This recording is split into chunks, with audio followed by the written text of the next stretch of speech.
Assalamualaikum warahmatullahi wabarakatuh. Halo guys, welcome back my channel Nairet Buff. Selamat datang di channel Nairet Buff. Seneng banget bisa bikin konten lagi buat teman-teman semua. Tapi jangan lupa like, comment, dan subscribe biar aku semangat terus untuk bikin konten selanjutnya. Karena ini semua gratis. Oke guys, kali ini spesial aku akan bahas mengenai tentang konten ketika kamu merasa ingin menyerah. Siapa di sini yang lagi bingung atau ngerasa nggak ada jalan keluar? Ngerasa susah banget untuk lepas dari masalah yang lagi kamu alami sekarang. Dada tuh terasa sesak banget, terasa sakit. Pokoknya gak enak banget deh ada di posisi yang merasa sulit gitu. Menemukan jawaban untuk keluar dari posisi aja udah sulit banget, apalagi buat cerita.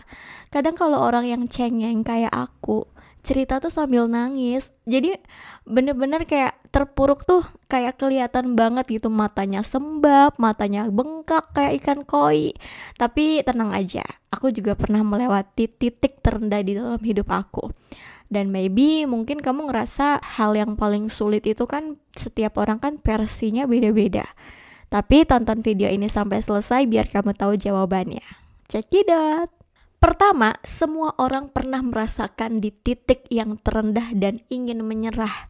Ya, kita pernah merasa bahwa hidup ini pengen udahan aja, pengen game over aja. Kapan malaikat jemput aku? Pasti kan mikirnya gitu kan, kayak kita udah capek deh hidup di dunia gitu ya. Udah ngerasa kayak gak mikir apa-apa, pokoknya kayak udah pengen udahan aja hidup di dunia ini gitu ya. Nah, orang-orang di luar sana, walaupun orang sukses, dia juga pernah melewati titik terendah di dalam hidupnya dia.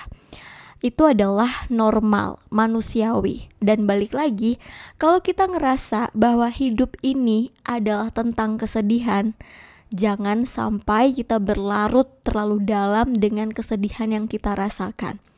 Kita wajar menikmati momen-momen menyakitkan karena ada proses penerimaan di dalam diri kita. Balik lagi, kalau kita terlalu overdosis atau terlalu berlebihan memaknai sesuatu yang bikin kita sakit sampai kita stres dan depresi, itu kita yang rugi. Kenapa rugi? Karena kita membiarkan dan mengizinkan perasaan itu ngacak-ngacak hidup kita. Tahu nggak? Dulu hal tersulit adalah PR matematika dan fisika, karena hitung-hitungan, rumus-rumusan itu kita udah lewatin kan. Di umur yang sekarang kan kita beda lagi ujiannya, nambah tahun, nambah usia, orang beda-beda ujiannya. Tapi pastikan itu adalah hal yang normal yang pernah kamu rasakan. Kedua, jangan buat keputusan ketika lagi down. Iya, emosi yang melonjak naik itu akan mempengaruhi kita ketika kita melihat semuanya tuh negatif semua, sakit semua. Jadi ketika kita memutuskan sesuatu, jangan sampai kita mengambil langkah yang salah karena kita lagi dipengaruhi energi negatif. Hal-hal yang bikin kita sakit itu akan mempengaruhi keputusan kita. Artinya dari ujung kepala sampai ujung kaki ini kita lagi panas banget nih, keadaan lagi down, kita lagi bener-bener emosi banget, sedih banget. Jadi beri kamu waktu untuk relax. Jangan sampai kamu salah langkah. Ingat, kamu jangan mau kayak orang pelin-pelan atau anak kecil. Bukan lagi anak-anak yang gak tahu dengan keadaan suasana hatinya. Kita tahu nih suasana hati kita lagi gak enak banget. Jadi jangan sampai memutuskan sesuatu yang nantinya ujung-ujungnya kamu sesali. Yang ketiga, cari dukungan dari orang lain. Nah, dukungan di sini adalah orang-orang yang mau mendengar cerita kamu. Jadi kamu jangan ngerasa kamu sendirian. Kamu harus mencari orang-orang yang dukung kamu, kayak keluarga kamu, saudara kamu, sahabat kamu. Kamu keluarkan energi negatif itu dari diri kamu. Jadi kamu jangan berpikir kalau misalkan kamu ada di posisi down, kamu malu untuk bercerita. Berceritalah, karena itu awal dimana kamu mau bangkit dan mengeluarkan unek-unek yang ada di dalam diri kamu. Keempat, fokus pada langkah kecil. Nah, kalau kita lagi ada di posisi yang gak enak banget, justru kita memikirkan hal-hal besar yang akan kita lakukan. Justru hal kecil yang akan membantu kita untuk bangkit dari situasi yang gak enak banget menurut kita. Nah, kenapa orang-orang stres itu dia terjebak dalam depresi yang lebih dalam lagi? Karena dia mengizinkan itu semua masuk ke dalam diri dia. Kalau misalkan kamu takut stres atau kamu kayak depresi, kehilangan semangat hidup, coba untuk bergerak. Orang-orang yang lagi stres itu adalah obatnya bergerak. Bergerak itu cerita sama orang juga bergerak, kita sholat atau ibadah juga bergerak, kita melakukan hal kecil kayak olahraga juga itu bergerak. Jadi coba lakukan hal kecil untuk membantu diri kamu berangsur-angsur lebih baik. Karena segala hal yang mungkin kita rasa gak enak itu akan berproses dari waktu ke waktu kalau kitanya mau bangkit dan mau bertumbuh. Jadi pilihan itu ada di diri kamu sendiri. Kelima, ingat tujuan utama kamu.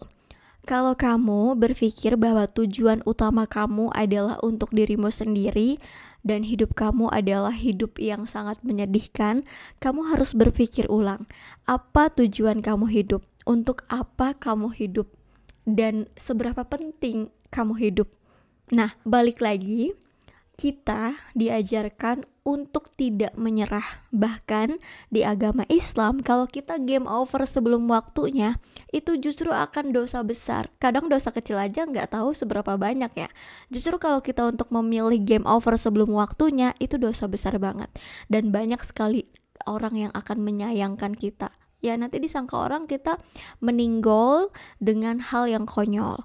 Jadi pastikan kamu tahu tujuan kamu tuh untuk apa. Apakah kamu melihat orang tua kamu, melihat keluarga kamu, melihat pasangan kamu? Emang kadang kita nggak bisa gitu ya untuk ngatur cerita kehidupan.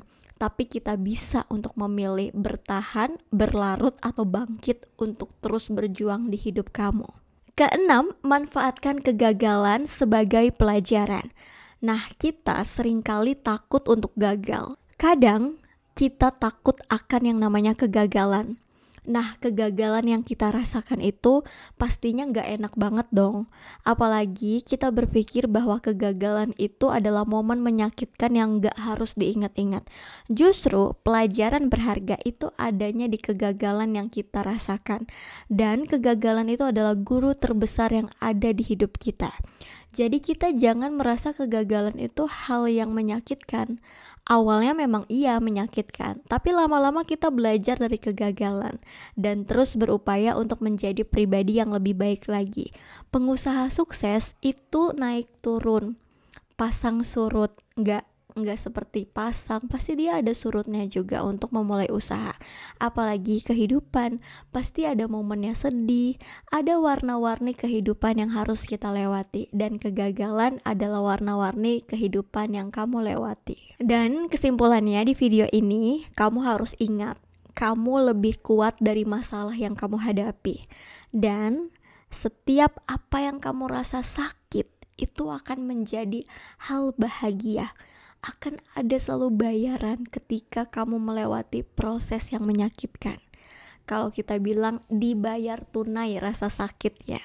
Jadi berproseslah tanpa harus suuzon atau berprasangka buruk pada sang pencipta. Nikmatilah proses walau pahit, tapi jangan memilih agar kegagalan terus bersemayam terus di hidup kamu.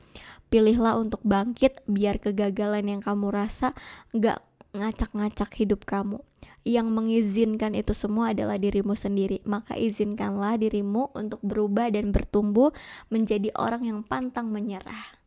Oke guys, makasih udah nonton video ini sampai akhir. Kita ketemu di next video berikutnya. Bye. Wassalamualaikum warahmatullahi wabarakatuh.